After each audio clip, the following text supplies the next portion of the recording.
Hello, my name is Rebecca Sindhu, and I'm presenting on Operation Dragon Rouge. On August 5, 1964, Simba rebels seized Stanleyville, trapping 30 Americans, including 5 U.S. consular officials and over 800 foreign nationals. The enemy were Simba rebels called the Lions. Why did this crisis occur? The Simbas opposed Western-based government forces while accepting support from Communist China and the Soviet Union. Planning for Western intervention began August 6, 1964, as rebels intensified threats, including plans for public executions of hostages.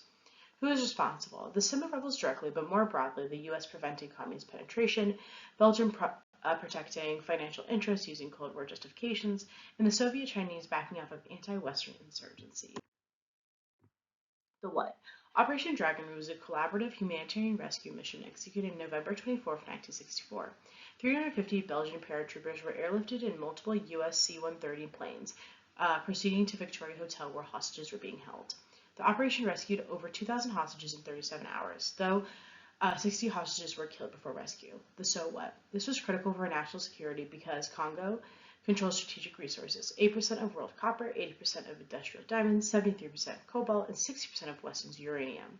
The outlook. This established Johnson's crisis management style and created go-punch authentication procedures, revealed both Johnson's hip pocket management approach and setting templates for future NATO operations. Protect U.S. and allied hostages held by Simba rebels in Congo, demonstrate U.S.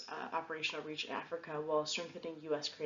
credibility among African allies and countering communist influence, lead agency and department, U.S. Department of Defense and Central Intelligence Agency coordinated the mission. The U.S. Air Force executed airlift support with C-130 aircrafts, while CIA facilitated intelligence liaison with Congolese forces. Interagency coordination. The State Department managed diplomatic channels, Secretary Rusk and Undersecretary Harriman coordinating Allied pressure. Department of Defense oversaw military logistics in coordination with Belgian forces. Coordination with CIA operations ensure intelligence was actionable. Allies and partners. Belgian paracommandos led the ground assault and hostage recovery in Stanleyville. Congo central government approved the joint operation.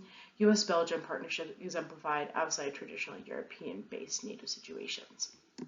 Strengths. Belgian paracommando regiments have intimate knowledge of Stanleyville, crucial U.S. airlift capability with 12 C-130E transport aircrafts, dedicated crisis management through the Congo Working Group maintaining 24-hour coordination with Ambassador Joseph Palmer II as chief, successful airfield seizure, paratroopers landed 10 minutes before dawn, secured the airfield within 2 hours, and released 300 hostages initially. Weaknesses. Critical intelligence gaps. Planners lacked current intelligence on anti-craft defenses, rebel strengths, and precise hostage locations. Inexperienced Belgian paratroopers, some with only 2 weeks of training in training unit of young conscripts. Built-in time delays between paratrooper drops and armored jeep landings. U.S. restrictions mandating personnel not leave the airfield, severely constraining operational flexibility. Opportunities. Rebel disorganization and incompetence with leadership. International condemnation of hostage-taking uncommon in the 60s, allowing humanitarian framing.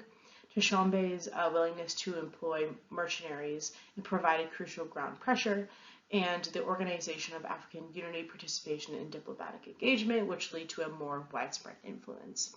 Threats. Media execution threats materialized, intense international backlash with accusations of premeditated aggression, political risk during Johnson's election year because of the wanting to keep the operation low-key.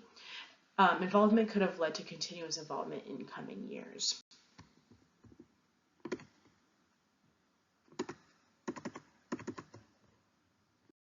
Lessons learned.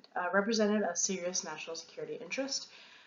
President Johnson felt limitations during a 111-day crisis. The operation marked a turning point in Johnson's crisis leadership style. The operation established crisis management models, formal interagency coordination structures, and Cold War containment doctrine. My recommendation course of action leads to support limited multinational rescues with clear strategies, coordinate clear weave all nations involved. Coordination involved defense, state, CIA, and Belgian forces. Overall assessment, militarily successful but politically mixed, while demonstrating Western resolve in rescuing lives, sparked international criticism, and contributed to Congolese political instability.